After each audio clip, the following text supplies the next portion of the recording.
Welcome back to Upfront. We're talking today with the two candidates in a race to run Wisconsin schools, Dr. Jill Underly and Dr. Deb Kerr. So again, we appreciate both of you being with us. And this time I'll start with Dr. Underly, since last time we did the opposite. So Governor Evers has proposed $1.6 billion in his budget for K through 12 schools. The Republican-led budget writing committee has his proposal now. So I'm interested, Dr. Underly, what would you tell lawmakers, specifically Republicans, about what you absolutely need in there? Yeah, absolutely. We need to keep our education funding in our public schools. That would be my biggest priority. Prevent the expansion of privatization. We also need to fix our funding formula so that all our schools are great. Like the well-funded schools, so that all schools are well-funded, rural and urban schools both. I support the recommendations of the Blue Ribbon Commission, which the bipartisan committee had in the legislature. We need to support our public schools with the funding requests that the governor has in his budget, particularly after a decade of austerity cuts. And we need to increase special education reimbursement, EL learner reimbursement, and we need high poverty aid, which are all in his budget, because these are funding sources that benefit all kids, and I'm excited to get to work on them. Dr. Kerr, what would you say are really your priorities after seeing what Governor Evers put in the education budget? Well, first of all, I'd be honored to work with Governor Evers to advocate for the equity of all kids, to make sure that we can support one system of full accountability, transparency, and equitable access for all the children in Wisconsin. And so I think it's very important that there's been a lot of misinformation about charter and choice schools. So let me make it clear. This issue has been legislated through law. We can't make those changes right now in the role as a state superintendent. I am pro-kid, I support great schools, and I do not support taking away a parent's right to choose where their child goes to school. I refuse to let the negativity of modern politics divide or dissuade us. We are proud to work together, and that's what we need to do to be successful and recover from this pandemic. Dr. Underly, what were you trying to say there?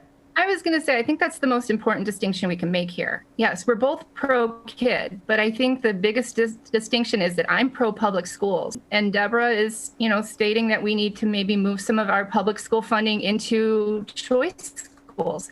I'm against the privatization of our public school system, and I'm against using our public dollars to fund voucher schools. Dr. Kerr, you're shaking your head no. Okay, yes, no, I'm parochially educated. I taught in a private school. I have dedicated the last 34 years of my life to public schools. So I've been a superintendent for 20 years in Wisconsin. I think it's important to know that all kids deserve to have a high quality education. And so my colleague here doesn't understand that we need to follow the Wisconsin Constitution, or else we will leave thousands of impoverished and marginalized children without access to a quality education. So I am a public school advocate, but I also realize that the state superintendent is responsible for taking care of all of the children.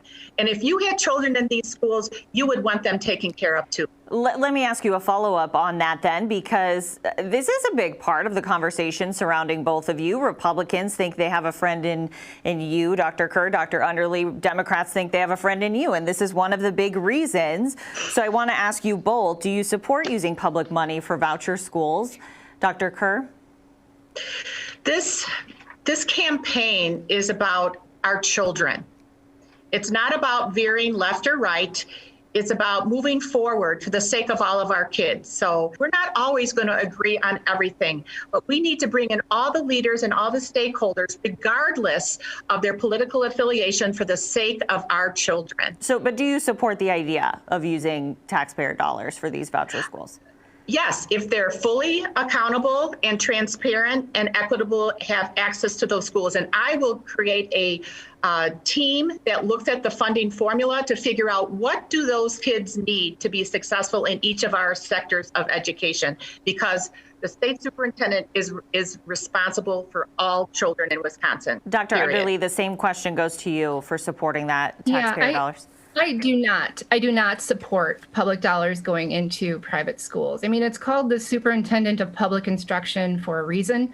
In the short term, yes, we care about the kids who are in voucher schools and we want to make sure that they're getting a good education. But in the long term, we can't afford two public school systems. We need to make sure that every child has access to a quality education in public school every day, period. And there's massive special interests connected to Betsy DeVos and Scott Walker and Donald Trump that want to take every penny of public funding that they can for private schools, and they don't care about the kids that they're leaving behind. So I'm going to make sure that we fight for every kid and not just the kids in the unaccountable voucher system. The state superintendent cannot change these laws. So look at the legislature. Does anyone really think the current legislature is going to massively roll back these policies? No, but I'm going to continue to be an advocate in equity for a champion for all kids, because right now, the way the system is set up, it's not set up fairly or equitably for any of the sectors. We've been asking for more support and money, but no one's ever come up with a good idea. This is a 40-year-old battle. This is not our fight right now. We got to move forward and get back into school to recover from this pandemic. Well, I want to continue this important I'm not going to give up conversation. on this fight. I'm not going to run away from this fight. We need to keep our money in our public schools. Just look at the number of referendum that are on the ballot April 6th. We've got over 80 schools that have to go to referendum just to fund their regular school years, and that's not okay. The state needs to commit to public education, and they should not be in the business of subsidizing other schools. Okay, we want to keep this going, but it's time for another break. When we come back, we're at the 10-year anniversary of Act 10, the controversial law that sparked huge protests and stripped public employees of most of their collective bargaining rights. Governor Evers wants to partially repeal that. I'll ask the candidates if they agree. That's next.